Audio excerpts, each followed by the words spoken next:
الحمد لله وحده والصلاة والسلام على من لا نبي بعده وعلى آله وأصحابه الذين أوفوا عهده أما بعد فأعوذ بالله من الشيطان الرجيم بسم الله الرحمن الرحيم الذين ينفقون في سبيل الله ثم لا يتبعون ما أنفقوا منا ولا أذى لهم أجرهم عند ربهم ولا خوف عليهم ولا هم يحزنون. وقال رسول الله صلى الله عليه وسلم إن أشد هذه الأمة بعد نبيها حياء عثمان بن عفان. وقال أيضا لكل نبي رفيق في الجنة ورفيقي فيها عثمان. صدق الله العلي العظيم وصدق رسوله النبي الكريم ونحن على ذلك من الشاهدين والشاكرين والحمد لله رب العالمين. வல்லவனாம் அல்லாஹ் ஒருவனையே போற்றி புகழ்ந்தவனாக, அல்லாஹு தஆலாவுடைய அளவில்லா அன்பும் நிகரில்லா கருணையும் நமது உயிரினும் மேலான கண்மணி நாயகம் ரசூலுல்லாஹ் ஸல்லல்லாஹு அலைஹி வஸல்லம் அன்னவர்களின் மீதும், அன்னலம் பெருமானார் ரசூலுல்லாஹ் ஸல்லல்லாஹு அலைஹி வஸல்லம் அன்னவர்களால் வார்த்தெடுக்கப்பட்ட சத்திய சீலர்களான சஹாபா பெருமக்கள், அவர்கள் வழிவந்த தாபிஈன்கள், தபஅ தாபிஈன்கள், ஃபுகஹாக்கள், ஷுஹதாக்கள், முஃபஸ்ஸிரீன்கள், முஹத்திஸீன்கள், வாழ்ந்து மறைந்த முஸ்லிமான ஆண் பெண் சகோதர சகோதரிகள் அனைவரின் மீதும், இவ்வுலகில் வாழ்ந்து கொண்டு இருக்கக்கூடிய உம்மத்து முஸ்லிமா அனைவரின் மீதும் அல்லாஹு தஆலாவுடைய அளவில்லா அன்பும் நிகரில்லா கருணையும் என்றென்றும் குறைவின்றி நின்று நிலவட்டுமாக. ஆமீன். اللهم صل على محمد وعلى آل محمد كما صليت على إبراهيم وعلى آل إبراهيم إنك حميد مجيد. اللهم بارك على محمد وعلى آل محمد كما باركت على إبراهيم وعلى آل إبراهيم إنك حميد مجيد. அல்ஹம்துலில்லாஹ். அல்லாஹு தஆலாவுடைய மாபெரும் கிருபையினால் அவனது அருள் பொங்கும் கண்ணியமிகு மாதமான துல்ஹஜ் மாதத்தில் நாம் ஜும்ஆவுடைய நாளில் குழுமி இருக்கின்றோம். அல்லாஹு தஆலா அவன் புறத்திலிருந்து உண்டான அனைத்து சிறப்புகளையும் நம் அனைவருக்கும் வழங்கி அருள் புரிவானாக என்ற துஆவோடு ஆரம்பம் செய்கின்றேன். இன்று ஒரு மிக முக்கியமான நாள். அன்னலம் பெருமானார் ரசூலுல்லாஹ் ஸல்லல்லாஹு அலைஹி வஸல்லம் அன்னவர்களால் வார்த்தெடுக்கப்பட்டு இந்த சமுதாயத்திற்கென்று அர்ப்பணிக்கப்பட்ட சத்தியசீலர்களான சஹாபா பெருமக்களில் மொத்தம் 4 ஹலீஃபாக்கள்.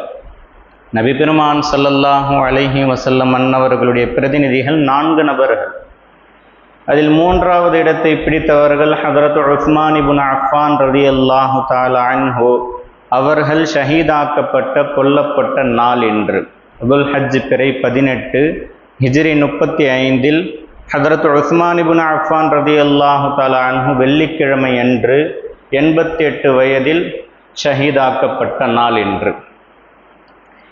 இதை இங்கு சொல்ல வேண்டிய காரணம் என்னவென்றால், குர்ஆனில் அல்லாஹு தஆலா இப்படி ஒரு வசனத்தையும் கூறுவான். காலத்தில் ஆராபு ஆமன்னா. சில கிராமவாசிகள் எல்லாம் பெருமானார் ரசூலுல்லாஹ் ஸல்லல்லாஹு அலைஹி வஸல்லம் அன்னவர்களிடமும் சஹாபா பெருமக்களிடம் தன்னுடைய ஈமானை வெளிப்படுத்தி நாங்களும் முஃமின்கள் தான், நாங்களும் ஈமான் கொண்டவர்கள் தான் என்று கூறும்போது அல்லாஹ் தஆலா பதில் கூறுகின்றான், வலாக்கின் கூலு அஸ்லம்னா. நீங்கள் ஈமான் கொண்டவர்கள் என்று சொல்லாதீர்கள், இஸ்லாமியர்கள் என்று சொல்லிக் கொள்ளலாம் என்று.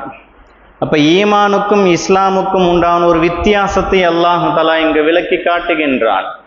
ஈமான் என்பது உள்ளத்தோடு தொடர்புடையது, இஸ்லாம் என்பது வெளிப்பார்வையில் நாம் பார்க்கக்கூடியது. வெளியில் ஒருவர் தொப்பி போட்டு இருக்கின்றார், தாடி வைத்து இருக்கின்றார், பள்ளிவாசலுக்கு வருகின்றார், ஒருவரை கண்டால் சலாம் சொல்கின்றார் என்றால் நாம் முஸ்லிம் என்று சொல்லிவிடுவோம். ஆனால் முஃமினா முஃமின் இல்லையா என்ற விஷயத்தை முடிவு செய்வதற்கு இந்த வெளித்தோற்றம் போதாது, உள்ளத்தை பார்க்கின்றான் அல்லாஹு தஆலா. அதுபோன்று நாம் வாழக்கூடிய இந்த காலம் எப்படிப்பட்டதென்றால், இஸ்லாமியர்களாக நம்மை நாம் வெளிப்படுத்திக் கொள்கின்றோம், எல்லோருமே இஸ்லாமியர்கள் என்று பிரகடனப்படுத்திக் கொள்கின்றோம். ஆனால் உண்மையில் முஃமின்களாக நாங்கள் இருக்கின்றோமா? அல்லாஹ் எதை ஈமான் கொள்ள வேண்டும் என்று குறிப்பிட்டிருக்கின்றானோ, ரசூலுல்லாஹி ஸல்லல்லாஹு அலைஹி வஸல்லம் அன்னவர்கள் ஈமான் என்று எதை விளக்கி காட்டி இருக்கின்றார்களோ அந்த ஈமான் நம்மிடத்தில் இருக்கின்றதா என்ற கேள்விக்கு பதில் அவரவருக்குத்தான் தெரியும். அதை விட அல்லாஹ்விற்கு தான் நன்கு தெரியும். எல்லாருமே முஸ்லிம் நம்ம சொல்லிக்குவோம். இதில் வேதனைக்குரிய விஷயம் என்னவென்றால், இஸ்லாமியர்கள் என்று நம்மை நாம் கூறிக்கொண்டு இஸ்லாமிய வரலாறே தெரியாத பேதைகளாக நாம் வாழ்ந்து கொண்டிருக்கின்றோம். ஒரு சமூகம் வீழ்த்தப்படுவதற்கு மிக முக்கியமான காரணம் அவர்களுடைய வரலாறு அவர்களுக்கு தெரியாமல் போவதுதான். எத்தனை பேருக்கு இன்று தெரியும் ஹஜ்ரத் உஸ்மான் இப்னு அஃபான் ரலியல்லாஹு அன்ஹு அவர்கள் கொல்லப்பட்ட நாள் என்று? எதற்காக கொல்லப்பட்டார்கள்? அவர்கள் முன்னெடுத்த காரியங்கள் என்ன? அவர் யார்? அவருக்கும் நமக்கும் உண்டான தொடர்பு என்ன? எத்தனை பேருக்கு தெரியும்? கேட்டால் இஸ்லாமியன் என்று தன்னை சொல்லிக் கொள்ளக்கூடிய ஒருவனாவது இதற்கு சரியான பதில் சொல்ல தயாராக இருக்கின்றார்களா என்றால் கேள்வி. அப்புறம் எப்படி முஸ்லீம்னு நம்ம சொல்லிக்கிறோம்? பஞ்சாபில் சீக்கியர்கள் இருப்பேன், எல்லாருக்குமே தெரியும். அந்த சீக்கியர்கள் இந்த உலகத்திலேயே ஒரு தலை சிறந்த கூட்டமாக திகழ்கின்றார்கள். காரணம் என்ன தெரியுமா? அவர்கள் உருவான வரலாறு அவர்களுடைய பச்சிலம் குழந்தைகளுக்கு கூட ஊட்டுகின்றார்கள். அவர்களுக்கு தெரியும் நம்முடைய வரலாறு இதுதான், நாம் இப்படித்தான் இருக்க வேண்டும், இதற்கு மாற்றமாக இருந்தால் நீ சீக்கியனே கிடையாது என்று ஒதுக்கி வைத்து விடுவார்கள். அவர்களில் ஒரு பிச்சைக்காரரை நாம் காண முடியுமா? ஒரு யாசக கேட்கக்கூடிய நபரை நாம் பார்க்க முடியுமா என்றால் இல்லை. இதை பார்க்கும்போது பிரமிப்பாக வியப்பாக நாம் காணலாம். ஆனால் உண்மை என்ன தெரியுமா? இதையெல்லாம் வழிகாட்டியவர்கள் ஹஜ்ரத் உஸ்மான் இப்னு அஃபான் ரலியல்லாஹு அன்ஹு. ஒரு சமூகத்தில் யாசகம் கேட்கக்கூடிய நபர்களே இருக்கக்கூடாது என்பதற்கான திட்டங்களை வழிகாட்டியவர்கள் உஸ்மான் இப்னு அஃபான் ரலியல்லாஹு அன்ஹு. இன்னைக்கு எத்தனையோ சமூக வலைதளங்கள்ல எத்தனையோ விஷயங்கள்ல தேடக்கூடியவர்கள் நம்முடைய வரலாற்றை சரியாக தேடி பார்ப்பதற்கு யாருக்குமே ஆர்வம் இல்லை. தெரிந்தால்தானே தேடுவதற்கு. கேள்வி என்று பிறந்தால்தானே அதற்கான பதில் கிடைக்கும். கேள்வி ஞானமே இல்லாத சூன்யமாக மாறிவிட்டோம். இஸ்லாம் என்ற பெயர் போதுமா? இஸ்லாமியன் என்ற பெயர் போதுமா என்றால் போதாது. இன்று எல்லோராலும் தாக்கப்படுகின்றோம், எல்லோராலும் ஒதுக்கப்படுகின்றோம், எல்லோராலும் வஞ்சிக்கப்படுகின்றோம் என்றால் நம்முடைய வரலாற்றை நாம் மறந்தது மிக முக்கியமான காரணம். இன்னைக்கு அரசாங்க ரீதியாக அரசியல் ரீதியாக எல்லோருமே தெரிந்த விஷயம், முதியோர் உதவித்தொகை, பள்ளி மாணவர்களுக்கு ஊக்கத்தொகை, பெண்களுக்கு உரிமை தொகை, எத்தனை விசேஷமான சலுகைகள். இதையெல்லாம் உருவாக்கியது என்று யார்? ஒரு கேள்வி நான் முன்வைத்தால் அதிகபட்சமாக ஒரு 100 வருடத்திற்குள் நீங்கள் சொல்லிவிடலாம். இன்னார் உருவாக்கினார், அதை இன்னார் அதிகப்படுத்தினார், இதுதான் உங்களால் சொல்ல முடியும். உண்மை என்ன தெரியுமா? இந்த சலுகைகளை எல்லாம் முதலாக இந்த உம்மத்திற்கு எடுத்து காட்டியதே உஸ்மான் இப்னு அஃபான் ரலியல்லாஹு அன்ஹு. எத்தனை பேருக்கு தெரியும்? ஏதோ இன்னைக்கு புதுசா வந்த ஸ்கீம்னு நினைச்சிட்டு இருக்கிறோம். இஸ்லாம் இல்லை என்றால் இந்த ஸ்கீமே கிடையாது. இன்று அரசாங்கத்தால் எதுவெல்லாம் முன்மொழியப்படுகின்றதோ, இராணுவத்தில் எதுவெல்லாம் தங்களுடைய கட்டமைப்பாக காட்டப்படுகின்றதோ எல்லாமே சஹாபாக்கள் காட்டிய வழிமுறைகள் தான். ரசூலுல்லாஹி ஸல்லல்லாஹு அலைஹி வஸல்லம் அன்னவர்களை நீங்கள் அறிய வேண்டும் என்றால் சஹாபியை அறிந்தால் மட்டுமே அது சாத்தியம். இன்று நாம் ஒது செய்கின்றோமே, இந்த ஒதுவை காட்டி தந்தவர்கள் யார் தெரியுமா? ரசூலுல்லாஹி ஸல்லல்லாஹு அலைஹி வஸல்லம் ஒது செய்தார்கள். சரி, எப்படி செய்தார்கள்? எதை முதலில் கழுவினார்கள்? எத்தனை தடவை கழுவினார்கள்? மசஹ் எப்படி செய்தார்கள்? தலை முழுவதும் செய்தார்களா? சிறிதளவு செய்தார்களா? என்ற அக்கு வேறு ஆணி வேறாக அறிவித்தவர்கள் ஹஜ்ரத் உஸ்மான் இப்னு அஃபான் ரலியல்லாஹு. இன்னைக்கு நம்முடைய தொழுகை கூட வேண்டும் என்றால் ஒது கூட வேண்டும். அந்த ஒதுவை சரியாக காட்டி தந்தவர்கள் உஸ்மான் இப்னு அஃபான் ரலியல்லாஹு. இப்படி எத்தனை விஷயங்கள் நாம் எடுத்து சொல்ல வேண்டும். ஹதரத் உஸ்மான் இப்னு அஃபான் ரலியல்லாஹு அன்ஹு அவர்களை போன்ற ஒரு நிதி அமைச்சரை உங்களால் பார்க்க முடியாது. அவர்களை போன்ற ஒரு தீர்க்க தரிசியை பார்க்க முடியாது. தூரநோக்கு சிந்தனை உடையவர்கள். அவர்களை போன்று வெட்க நாணம் உள்ள ஒரு மனிதரை இந்த பூமி இதுவரை பார்த்ததே கிடையாது. பெருமானார் ரசூலுல்லாஹி ஸல்லல்லாஹு அலைஹி வஸல்லம் ஹதரத் உஸ்மான் இப்னு அஃபான் ரலியல்லாஹு அன்ஹு அவர்களை அறிமுகம் செய்யும் பொழுது இப்படி கூறுவார்கள், இந்த உம்மத்தில் நபிக்கு பிறகு வெட்கம் ஞானம் அதிகம் உள்ள ஒரு நபர் என்றால் அது உஸ்மான் இப்னு அஃபான் ரலியல்லாஹு அன்ஹு மட்டும்தான். எப்பேற்பட்ட வெட்கம் தெரியுமா?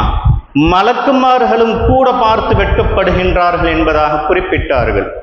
மலக்குமார்களுடைய வெட்கம் என்னவென்று தெரியுமா?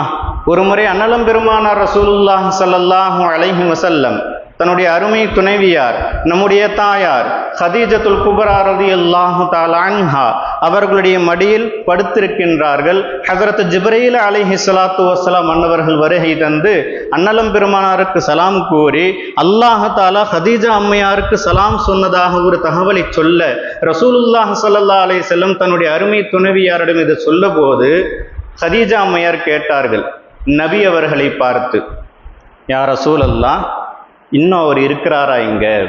யாரு? ஹஸரத் ஜிப்ரீல் அலைஹிஸ்ஸலாத்து வஸ்ஸலாம் இன்னும் இங்க நின்று கொண்டு இருக்கிறாரா? ஆமா, இங்க தான் இருக்கிறாரு, நம்மளை பார்த்துட்டு தான் இருக்கிறாரு. அவர்களுடைய சமயோ செய்த புத்தியை பார்க்க வேண்டும். ஹதீஜத்துல் குப்ரா ரலியல்லாஹு தஆலா அன்ஹா தன் தலை மீது இருந்த அந்த துணியை சற்று விலக்கி விட்டு அடுத்து கேட்கின்றார்கள், யா ரசூலல்லாஹ், இப்பொழுதும் அந்த ஜிப்ரீல் இங்கே இருக்கின்றாரா என்று. அன்னலம் பெருமானார் ரசூலுல்லாஹி ஸல்லல்லாஹு அலைஹி வஸல்லம் குறிப்பிட்டார்கள், தெரிச்சு ஓடிட்டாரு. ஏன்? ஒரு பெண்ணுடைய முடி தலை முழுவதும் விளக்கவில்லை, ஒரு சில முடிகள் வெளிப்பட்டது. அந்த முடியும் கூட அவுரத்து, மறைக்கப்பட வேண்டிய ஒரு பொருள் என்பதாக அல்லாஹ் தஆலா விதித்திருக்கின்றானே, அது வெளிப்பட்ட உடனேயே அதை காணக்கூடிய அளவுக்கு கூட அவர்களுக்கு திராணி இல்லை. அவ்வளவு வெட்கம் நிறைந்தவர்கள் மலக்குமார்கள். அந்த மலக்குமார்களே ஒரு நபரை பார்த்து வெட்கின்றார்கள் என்றால், வெட்கப்படுகின்றார்கள் என்றால் அது ஹதரத் உஸ்மான் ரலியல்லாஹு அன்ஹு. அப்பேற்பட்ட சஹாபியினுடைய சமூகத்தை சேர்ந்த நாம் எத்தனை பேர் வெட்க விஷயத்தில் உறுதியாக இருக்கின்றோம்? இன்னைக்கு நிறைய பேர் தையூசுகளாக இருக்கின்றோம் என்று உறுதியாக சொல்லலாம். ரசூலுல்லாஹி ஸல்லல்லாஹு அலைஹி வஸல்லம் சொன்ன வார்த்தை தையூஸ்.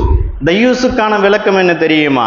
தன்னுடைய பொறுப்பில் இருக்கக்கூடிய பெண்கள் வெட்கமற்ற காரியங்களை செய்யும் போது அதற்கு ஆதரவாக இருந்து கொண்டு அதை கண்டிக்காமல் அதை திருத்தாமல் இருக்கக்கூடிய அனைவருமே தையூசுகள் தான். இவர்களுக்குரிய தண்டனை என்ன தெரியுமா? சுவனத்தினுடைய நறுமணம் 40 ஆண்டுகள் தூரத்திற்கு முன்னரே கிடைத்துவிடும், நுகர்ந்துவிட முடியும். அந்த வாடையை கூட அவரால் நுகர முடியாது என்பதாக ரசூலுல்லாஹி ஸல்லல்லாஹு அலைஹி வஸல்லம் குறிப்பிட்டார்கள். இதில் மிக முக்கியமானவர்கள் கணவன்மார்கள்.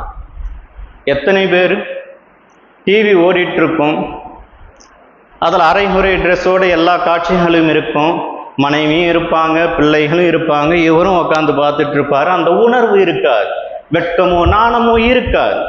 ஹதரத் உஸ்மான் இப்னு அஃபான் ரலியல்லாஹு அன்ஹு பாருங்கள், அவர்களுடைய மனைவியின் அடிமை பெண் புனானா. ஹதரத் உஸ்மான் இப்னு அஃபான் ரலியல்லாஹு அன்ஹு குளித்து விட்டு வருகின்றார்கள். அவர்களுக்கு உடை கொடுப்பதற்காக அந்த புனானா வந்தபோது, அடிமை பெண் ஹலால், அல்லாஹ் தஆலா ஹலாலாக்கி வைத்திருக்கக்கூடிய ஒரு பெண், மனைவிக்கு நிகரான ஒரு பெண். அந்த பெண் வந்து ஆடையை கொடுக்கும் போது ஹதரத் உஸ்மான் ரலியல்லாஹு அன்ஹு சொன்னது, என்னுடைய உடலை நீ பார்க்க கூடாது, உனக்கு ஹலால் அல்ல, போன் விரட்டுறாங்க. எவ்வளவு ஞானம் இருந்திருக்கும், எவ்வளவு வெட்கம் இருந்திருக்கும். அன்னை ஆயிஷா சித்திகா ரலியல்லாஹு தஆலா அன்ஹா அவர்கள் குறிப்பிடுகின்றார்கள், ஒரு முறை நபி ஸல்லல்லாஹு அலைஹி வஸல்லம் வீட்டில் சாய்ந்த வண்ணம் அமர்ந்திருந்தார்கள். கெண்டைக்காலிலிருந்து ஆடை சற்று விலகி இருந்தது. கெண்டைக்கால் என்பது அவுரத்தல்ல, மறைக்கப்பட வேண்டிய ஒரு உறுப்பல்ல. அதனால் நபி ஸல்லல்லாஹு அலைஹி வஸல்லம் ஆசுவாசமாக அமர்ந்திருக்கின்றார்கள். அபூபக்கர் வருகின்றார், உமர் வருகின்றார், எந்த மாற்றமும் இல்லை. உஸ்மான் இப்னு அஃபான் வருகின்றார் என்ற செய்தி வந்ததும் நபி ஸல்லல்லாஹு அலைஹி வஸல்லம் தன்னை சுதாரித்து அந்த இடம் கூட தெரியக்கூடாது என்பதாக மறைத்து அமர்ந்ததாக வரலாறு. ஆயிஷா அம்மையார் கேட்கின்றார்கள், என்னுடைய தந்தை அபூபக்கர் வந்தார், உமர் வந்தார், அப்போதெல்லாம் இல்லாத மாற்றம் உஸ்மான் வரும்போது ஏன் என்று கேட்கும் பொழுது நபி அவர்கள் சொன்ன வார்த்தை என்ன தெரியுமா? மலக்குமார்களே பார்த்து வெட்கிக்கக்கூடிய ஒரு நபர் அவரை பார்த்து நான் வெட்கப்படக்கூடாதா என்று. இன்றைய சமூகம் கற்க வேண்டிய பாடம் இது. இன்னைக்கு எல்லாமே வெட்கமற்ற நிலை. வாட்ஸ்அப் எடுங்க, இல்லை சமூக வலைத்தளங்கள் எடுங்க, மணிக்கணக்கில் ஸ்வைப் பண்ணிட்டே இருக்கிறாங்க. எல்லாத்துலேயுமே வெட்கக்கேடான காட்சிகள் மட்டும்தான் நிறைந்திருக்கின்றது. வெட்கமே எல்லாம் நாமும் பார்த்துட்டு தானே இருக்கிறோம். எப்படி நம்மெல்லாம் உண்மையான மூமின்கள் என்று நம்மை சொல்லிக் கொள்கின்றோம்? ஹதரத் உஸ்மான் இப்னு அஃபான் ரலியல்லாஹு அன்ஹுடைய வாழ்க்கையை படமாக எடுங்க. ஹதரத் உஸ்மான் இப்னு அஃபான் ரலியல்லாஹு தஆலா அன்ஹு சமூக சேவைகளில் அவர்களை போன்று முன்னெடுப்பு செய்தவர்கள் யாருமே கிடையாது. அன்னலம் பெருமானார் ரசூலுல்லாஹி ஸல்லல்லாஹு அலைஹி வஸல்லம் ஹிஜ்ரத் செய்து மதீனாவிற்கு வந்த பொழுது மதீனா மண்ணில் இருக்கக்கூடிய தண்ணீர் மக்காவாசிகளுக்கு ஒத்து போகவில்லை. உப்பு சுரக்கக்கூடிய ஒரு நீர் ஒத்து வரல. ரோமா என்று ஒரே ஒரு கிணறு இருந்தது, ஒரு யகூதியிடம் இருந்தது. அவர் ஒரு குடம் தண்ணி கொடுக்கறதா இருந்தால் ஒரு முத்து எனக்கு தானியங்கள் கொடுன்னு கேட்பார். ஒரு முத்துனா ஏறத்தாழ 800 கிராம். ஒரு குடம் தண்ணிக்கு 800 கிராம் தானியங்களை பெற்றுக்கொண்டு தரக்கூடியது அவருடைய வழமை. ஆனால் அந்த அளவுக்கு இங்கே யாரும் வசதி உள்ளவர்களாகவும் இல்லை. முஸ்லிம்களுக்கு ரொம்ப சிரமம். பெருமானார் ரசூலுல்லாஹி ஸல்லல்லாஹு அலைஹி வஸல்லம் அன்னவர்களிடத்தில் சென்று முறையிட நபி அவர்கள் அந்த யகூதி இடத்தில் கேட்டார்கள். ஆனால் கொடுக்க தயாரில்லை. தங்கம் சுரக்கிற கிணறாச்சு, அவருக்கு தான் காசு வந்துக்கிட்டே இருக்கு, அதை எப்படி விட்டு தருவார்? இதை அறிந்த ஹதரத் உஸ்மான் ரலியல்லாஹு அன்ஹு 10,000 திர்ஹம், ஒரு திர்ஹம் இன்னைக்கு 800 ரூபா பக்கம் வருது. 10,000 திர்ஹம் கணக்கு போட்டு பாருங்க. 10,000 திர்ஹம் நான் உங்களுக்கு கொடுக்கின்றேன், இந்த கிணற்றை எனக்கு விற்று விடுங்கள் என்று சொல்ல தயாராகவில்லை. அப்பொழுது மிக நல்ல ஒரு தீர்க்கு சிந்தனையோடு ஹதரத் உஸ்மான் ரலியல்லாஹு அன்ஹு செயல்பட்டார்கள். சரிப்பா, முழுசாலாம் வேண்டாம், பாதி கிணறு எனக்கு கொடுத்துடு, ஒரு நாள் எனக்கு ஒரு நாள் உனக்கு அப்படின்னு.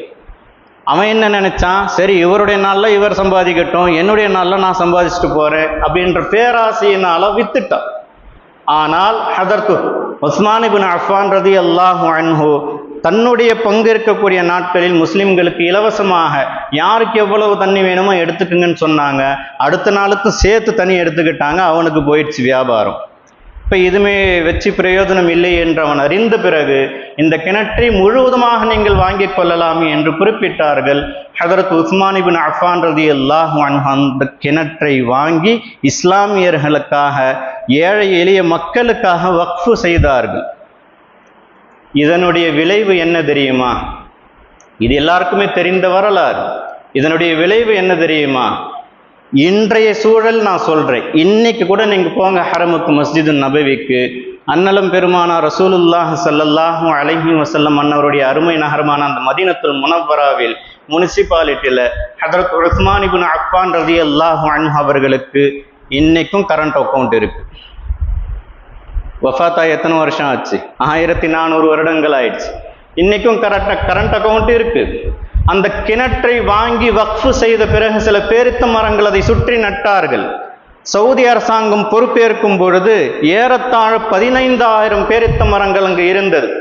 4 புறங்களிலும் சுற்றுச்சுவர் கட்டி அதில் வரக்கூடிய வருமானங்கள் எல்லாம், இந்த சொத்தெல்லாம் ஹதரத் உஸ்மான் இப்னு அஃபான் ரலியல்லாஹு அன்ஹு அவர்களை போய் சேரும் என்பதாக ஒரு அக்கௌண்ட் ஓபன் பண்ணி எல்லாத்தையும் அதில் போட்டாங்க. அடுத்த கட்டம் என்ன தெரியுமா? பணம் வச்சு என்ன செய்யறது? உஸ்மான் இப்னு அஃபான் ரலியல்லாஹுடைய நோக்கமே ஏழை எளியவர்களுக்கு பலனளிக்க வேண்டும் என்பதுதான். அப்ப அந்த நோக்கத்தை அல்லாஹ் தஆலா கியாம நாள் வரையிலும் ஜாரியாக்க விரும்பி விட்டான். அதற்கான ஏற்பாடு அவன் என்ன செய்தான் என்றால், அல்லாஹ் தஆலா அப்பொழுது இருந்த அரசாங்கத்திற்கு இப்படி ஒரு செய்தியை அல்லாஹ் தஆலா மனதில் உதிக்க செய்து ஒரு ஏற்பாடை செய்கின்றான். அந்த அரசாங்கம் வந்த வருமானத்தில் ஃபுந்துக் வக்ஃப் உஸ்மான் இப்னு அஃபான், மஸ்ஜிது நபவி, மஸ்ஜிது கிபிலத்தைன், மஸ்ஜிது குபா, இந்த பள்ளிக்கு அருகாமையில் ஒரு ஹோட்டல் இன்னைக்கும் இருக்கு.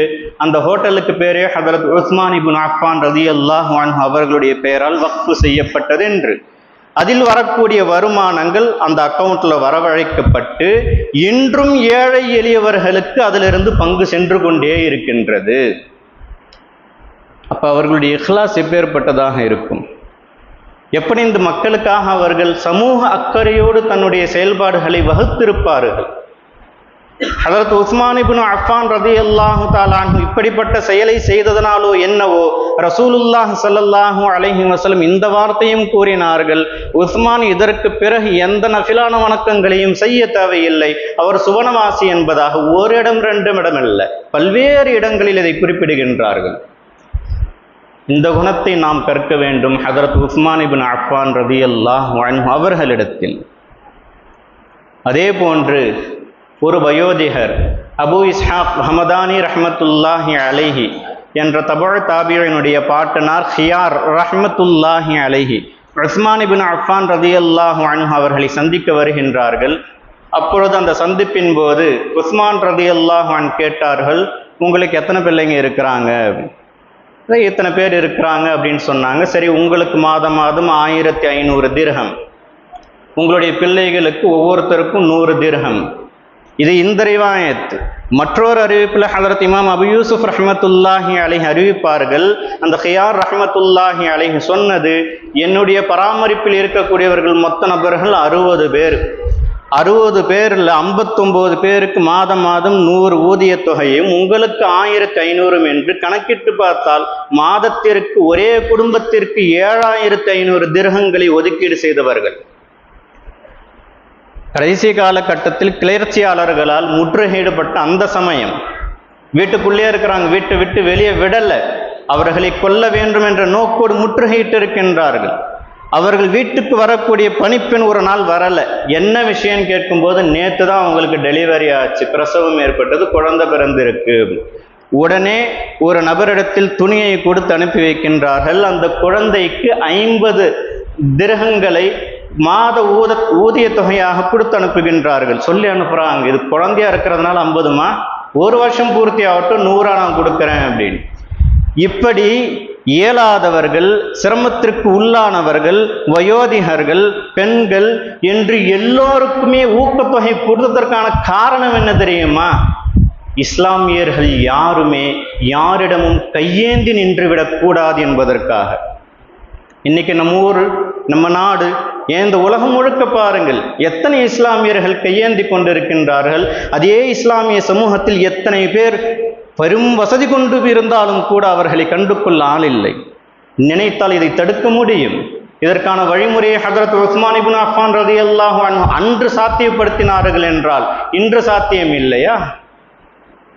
சிந்திக்க கடமைப்பட்டு இருந்தும் கூட சிந்திக்க தவறியவர்கள் நாம். ஹதரத் உஸ்மான் இப்னு அஃபான் ரலியல்லாஹு அன்ஹு மறுபுறம் அவர்களுடைய இபாதத்துகளை பாருங்கள். ஒரு இரவில் ஒரே ரகாத்தில் ஒரு குர்ஆனை ஓதி முடிக்கக்கூடிய பாக்கியம் பெற்ற சஹாபிகளில் 2 பேரில் ஒருத்தர் இவர். லட்சத்துக்கும் மேற்பட்ட சஹாபா பெருமக்கள் இருந்தார்கள். ஒரு ரகாத்தில் ஒரு குர்ஆனை ஓதி முடிக்கும் பாக்கியம் எல்லோராலும் பெற முடியவில்லை. அதை பெற்றவர்களில் ஒருவர் ஹதரத் உஸ்மான் இப்னு அஃபான் ரலியல்லாஹு அன்ஹு. வருடம் முழுவதும் நோன்பு நோற்றவர்கள். எந்த நாட்களில் நோன்பு நோற்பது தடையோ அந்த நாளை தவிர பெரும்பாலும் நோன்பிலேயே கழித்தவர்கள். அவர்கள் ஷஹீதாக்கப்படுகின்ற வெள்ளிக்கிழமை என்று கயவர்கள் வந்து கழுத்தலையும் இடுப்பிலையும் குத்தி கொலை செய்கிறாங்க. அவர்கள் முன்னிலையில் குர்ஆன் உள்ளது, குர்ஆன் ஓதி கொண்டிருக்கின்றார்கள். அவர்களுடைய ரத்தம் தாடியில் நனைந்து குர்ஆனில் பதிகின்றது. ஃபஸயக்ஃபீகஹுமுல்லாஹ் வஹுவஸ் ஸமீஉல் அலீம். அலிஃப் லாமுடைய கடைசி பக்கத்தில் இருக்கக்கூடிய ஒரு ஆயத்து, அல்லாஹ் அவர்களுக்கு போதுமானவன், நீங்க கவலைப்படாதீங்க, எல்லாத்தையும் யார் பார்த்துக்க போறா? அல்லாஹ் பார்த்துக்கோன்ற ஒரு ஆயத்து. கொல்லப்படுவோம் என்று தெரியும், அதற்காக அவர்கள் இபாதத்தை விட்டு தரவில்லை. மிக ஆபத்தான சூழல் இருக்கின்றோம் என்று தெரியும், நோன்பை விடவில்லை. அல்லாஹ் எதை பணித்திருக்கின்றானோ அது எதையுமே விடவில்லை. இன்னைக்கு என்ன, கொஞ்சம் தலைவலி, கொஞ்சம் காய்ச்சல், முடியலை, அதனால தொழுக வரல. குற்றுயிராக இருந்த போதும் கூட தொழுகையை விடாத சஹாபாக்களுடைய வம்சாவழியை நாம் பார்க்கின்றோம். அப்படிப்பட்ட இஸ்லாமிய சகோதரர்களாக நாம் இருக்கின்றோம். ஆனால் நாம் எதை ஃபாலோ பண்ணுறோம்? இன்று அரசியலிலும் சினிமாக்களிலும் விளையாட்டுக்களிலும் யார் உச்சத்தில் இருக்கின்றார்களோ அவர்களை பின்பற்றி கொண்டு ஈமானை இழந்து கொண்டிருக்கின்றோம் என்பது கூட தெரியவில்லை. பெருமானார் ரசூலுல்லாஹ் ஸல்லல்லாஹு அலைஹி வஸல்லம் குறிப்பிடுவார்கள், யஹூதிகளும் நசாராக்களும் தன்னை முஃமின்கள் என்றே கருதி கொண்டிருக்கின்றார்கள், ஆனால் அவருடைய ஈமான் பறிபோனது அவர்களுக்கே தெரியாது என்பது இந்த ஹதீஸ் இந்த உம்மத்து முஹம்மதியாவுக்கும் பொருந்திவிட்டதோ என்று சிந்திக்க தோன்றுகின்றது. ஹஜரத் உஸ்மான் இப்னு அஃபான் ரலியல்லாஹு தஆலா அன்ஹு அந்த முற்றுகையிட்ட சில நாட்கள்ல 20 அல்லது அதற்கு மேலேயோ கீழேயோ அவர்கள் அடிமைகளை எல்லாம் விடுதலை செய்த பாக்கியத்தை பெற்றவர்கள். ரசூலுல்லாஹ் ஸல்லல்லாஹு அலைஹி வஸல்லம் ஹஜரத் உஸ்மான் இப்னு அஃபான் ரலியல்லாஹு தஆலா அன்ஹு அவர்களை பற்றி பெருமிதமாக இப்படியும் சொல்வதுண்டு, உஸ்மான் யாரை போன்று தெரியுமா? ஹலீலுல்லாஹ் ஹஜரத் இப்ராஹிம் அலா நபியினா அலைஹி ஸலாத்து வஸலாம் அவர்களை போன்றவர். தன்னுடைய அருமை மகளார் உம்மு குல்சூம் ரலியல்லாஹு அன்ஹா அவர்களை திருமணம் முடித்து வழி அனுப்பி வைக்கும் போதும் இதை சொன்னார்கள், உன்னுடைய கணவன் யார் தெரியுமா? ஹலீலுல்லாஹ் ஹஜரத் இப்ராஹிம் அலா நபியினா அலைஹி ஸலாத்து வஸலாமுக்கும் ஹபீபுல்லாஹ் முஹம்மது ஸல்லல்லாஹு அலைஹி வஸல்லம் எனக்கு மிக மிக ஒப்பானவர். அதனால் தான் என்னவோ இப்படியும் கூறினார்கள், லிகுல்லி நபியின் ரஃபீக்குன் ஃபில் ஜன்னா, சுவனத்தில் ஒவ்வொரு நபிக்கும் ஒரு தனிப்பட்ட பிரத்யேக ஒரு நண்பர் இருப்பார், அந்த பிரத்யேக நண்பர் என்னுடைய உம்மத்தில் எனக்கு ஹஜரத் உஸ்மான் என்று குறிப்பிட்டார்கள். அப்பேற்பட்ட ஸ்ரீதேவி மரணித்த இன்று கூட, இன்றுதான் அவர்கள் மரணித்தார்கள் என்றோ, எதற்காக மரணித்தார்கள் என்றோ, அவர்களுக்கும் நமக்கும் உண்டான தொடர்பு என்னவென்று யாருக்கும் தெரியவில்லை என்றால் நஷ்டம் அவர்களுக்கல்ல நமக்கு தான் என்பதை நாம் உணர வேண்டும். நம்முடைய ரோல் மாடல், நம்முடைய முன்னோடி, நம்முடைய முன்மாதிரி எல்லாமே சஹாபா பெருமக்கள் தான். சஹாபாக்களுடைய இடத்தை யாராலும் நிரப்ப முடியாது. எப்பேற்பட்ட தலைவனாக இருந்தாலும் சரி, எப்பேற்பட்ட நடிகனாக இருந்தாலும் சரி, எப்பேற்பட்ட வீரனாக இருந்தாலும் சரி, அவர்களெல்லாம் தூசுக்கு சமமாக மாட்டார்கள். நாம் கடைபிடிக்க வேண்டியது, நம் உள்ளத்தில் இருக்க வேண்டியது, நம்முடைய செயல்பாடுகளில் நம் வழிமுறையை காட்டி கொணர்ந்த அந்த சஹாபா பெருமக்கள் தானே தவிர, அவர்களை தவிர்த்து விட்டு நீங்கள் எந்த வழியில் சென்றாலும் எழுதி வைத்துக் கொள்ளுங்கள், உங்களுடைய ஈமானை நீங்கள் இழக்க நேரிடும். உங்களுடைய ஈமானை பாதுகாக்க வேண்டும் என்றால் சஹாபாக்களுடைய வழிமுறை நீங்கள் பின்பற்றி ஆக வேண்டும். ஏன் தெரியுமா? இந்த முஹம்மது ஸல்லல்லாஹு அலைஹி வஸல்லம் அன்னவர்கள் நமக்கு கொடுத்த இந்த தீனு முஹம்மது என்ற பெயர், இந்த தீனு முஹம்மது உங்களுக்கு தெரிய வேண்டும் என்றால், இந்த தீனு முஹம்மதின் படி நீங்கள் வாழ வேண்டும் என்றால், இந்த தீனு முஹம்மதில் நீங்கள் வெற்றி பெற வேண்டும் என்றால், அதற்கெல்லாம் வழிகாட்டிய இந்த சஹாபா பெருமக்கள் தான். அதனால் தான் அல்லாஹ் தஆலா இப்படி கூறினான், வல்லதீன தபஊஹும் பிஇஹ்சான் ரலியல்லாஹு அன்ஹும் வரது அன். இந்த சஹாபா பெருமக்களை நல்ல நன்றி உபகாரத்தோடு யார் பின்பற்றுகின்றார்களோ அவர்களுக்குத்தான் அல்லாஹ்வுடைய பொருத்தம். அப்ப மற்றவர்களுக்கு பொருத்தம் இல்லை என்று அர்த்தம். இந்த சஹாபாக்களை பின்பற்றாதவர்கள், சஹாபாக்களை விட்டு யாரையெல்லாம் பின்பற்றுகின்றார்களோ எதிர்மறையாக யோசித்து பாருங்கள், அல்லாஹ்வுடைய கோபம் தான் அவர்களுக்கு கிட்டும். அல்லாஹ் தஆலா பாதுகாக்க வேண்டும். நம்முடைய முன்மாதிரிகளாக இருக்கக்கூடிய சஹாபா பெருமக்களுடைய வாழ்க்கையை அணுவணுவாக நாம் பின்பற்ற மிக அதிகமாக கடமைப்பட்டிருக்கின்றோம். அல்லாஹ் தஆலா இப்பெரும் சஹாபியான ஹஜரத் உஸ்மான் இப்னு அஃபான் ரலியல்லாஹு அன்ஹு அவர்களை போன்று வெட்கத்தில் சிறந்தவர்களாக, சமூக அக்கறை உள்ளவர்களாக, மக்களுக்காக உழைக்கக்கூடியவர்களாக, இந்த மார்க்கத்திற்காக உயிரையே நீக்கக்கூடியவர்களாக நம் அனைவரையும் ஆக்கி தந்தருள் புரிவானாக. ஆமீன். வாஹிரு தஅவானா அனில் ஹம்துலில்லாஹி ரப்பில் ஆலமீன். அஸ்ஸலாமு அலைக்கும் வரஹ்மத்துல்லாஹி வபரகாத்துஹு.